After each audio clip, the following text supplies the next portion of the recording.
Our next inductee, Randy Wright, shed his Texas, Massachusetts, Indiana, and Illinois background and became a standout football quarterback at the University of Wisconsin in the early 1980s. Wright engineered some of the most exciting Badger victories in that decade, including their first win at Ohio State since 1918, back-to-back thrillers at Purdue in 1982 and 83, and the school's first bowl victory. Randy also played 5 years for the Green Bay Packers before trading his helmet and shoulder pads for a radio and television career and establishing a vending business in the Madison area. Despite his numerous other stops in life, he was happy to be drafted by the Packers because he considered Wisconsin home. Randy was born January 12, 1961 in Austin, Texas, the middle of Forrest and Lorraine Wright's 5 children. He lived 15 years in Austin, including his freshman year in high school. He spent his sophomore year in Acton, Massachusetts, where his father, a bookseller, transferred there for a management training course. Forrest then moved the family to St. Charles, Illinois, when he received a management position. Randy completed his junior and senior years there, excelling in football and track at St. Charles High School, and was elected 1979 senior class president. He earned all-conference, all-state, and high school All-American honorable mention at quarterback. When Notre Dame under Coach Dan Devine came calling in 1979, Randy leaped at the opportunity to join the Fighting Irish. He became disillusioned his freshman year when Rusty Lish established himself at quarterback and the Irish were grooming Blair Keel as his replacement.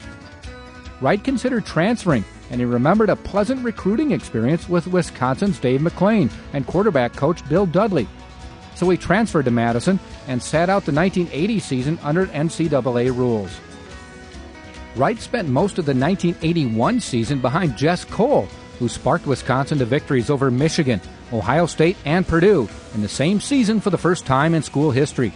Still, McClain began leaning more and more toward a drop-back passer like Wright. Randy enhanced his position in the last game of the season against Minnesota when he came off the bench and led the Badgers to the winning touchdown in a 26-21 victory. He followed that with a strong performance in a hard-fought loss to Tennessee, 28-21, in the Garden State Bowl at the New Jersey Meadowlands. Wright took charge in 1982 and strengthened his reputation with the 6-0 victory over Ohio State at Columbus.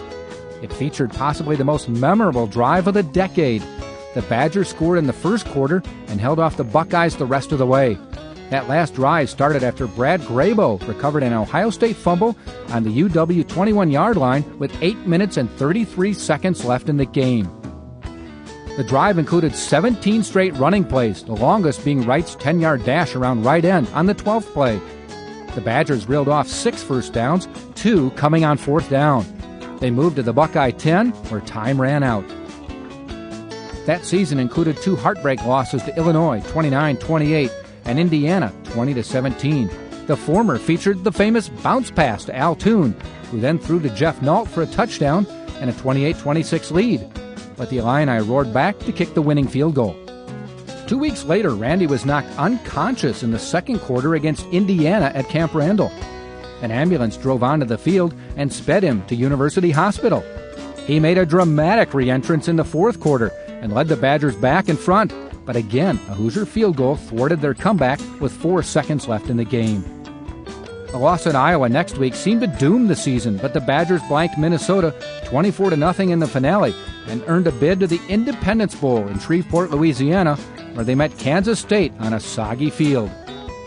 The conditions didn't seem to bother Wright, who passed 16 yards to Michael Jones for a touchdown and hit Tim Straka with another scoring pass that covered 87 yards, a school record at the time. Randy was voted team most valuable player that season and offensive MVP in the bowl game. The Chicago Sport magazine also named him 1982 Chicago Area Collegiate Player of the Year and to its Chicago Area All-American team. Wisconsin received the bowl bid following the 6-5 record in 1982, but was ignored after a 7-4 mark in '83. That season included a 21-20 victory over Missouri that saw Wright throw 2 touchdown passes to Toon and another thrilling win at Purdue, 42-38. Randy completed 16 of 33 passes in the latter game, 8 to Toon for 252 yards, then a Big Ten record. His 13-yard touchdown pass to Brett Pearson with just seconds to play won it.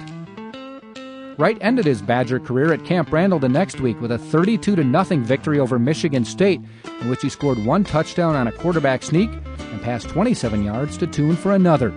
He still ranks among the school's all-time passing leaders.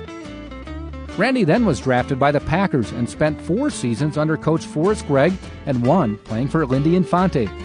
He was released after the 6th-season training camp, but relishes that experience, which led to a broadcasting career that included 3 years as color commentator of UW games for Milwaukee radio station WTMJ, and his current television stint with ESPN of Big Ten football games with partner Wayne Larrivee. Randy married the former Kelly Ames of Wauwatosa, a former Badger cheerleader, in May of 1985. They are parents of daughter Caitlin and son Nathan.